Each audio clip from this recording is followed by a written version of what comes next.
കോടതി കേസൊന്നും പേടിച്ചിട്ടല്ല ഈ നാട്ടിലുള്ളവന്മാരൊക്കെ മര്യാദയ്ക്ക് നടക്കുന്നത്. പോലീസിന്റെ ഇടി പേടിച്ചിട്ടാണ്. ഒറ്റ എണ്ണത്തിനെ ഇവിടെ കാണുന്നത്. കണ്ടാ പിടിച്ച് അകത്തിട്ട് ഞാൻ കേസെടുക്കും. ഈ പണ്ടാരത്തിന്റെ ഒച്ച ഒന്ന് കുറച്ച് വെച്ചൂടെ? അങ്ങനെ ഇപ്പൊ താൻ ഉണ്ടാക്കണ്ട. നിനക്ക് ഡ്രൈവർ പണിയല്ലേ? നീ അത് ചെയ്താൽ മതി. ഓഫീസർ ഞാൻ, എനിക്കറിയാം എന്ത് ചെയ്യണമെന്ന്. ഇത് പതുക്കെ പോടാ.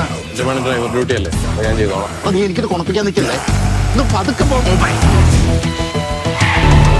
കോപ്പാൻ സാറേ ഇത് പറ്റി അതിലെക്കൂടെ പെങ്കുച്ച് പാസ് ചെയ്ത് പോയ പോലെ ഉണ്ട്. ഒരുത്തി മിസ്സിംഗ് ആണല്ലോ. നീ ഒന്ന് അത് നോക്കി അവളെങ്ങനെ കെട്ടി തൂങ്ങിയിട്ടുണ്ടോ?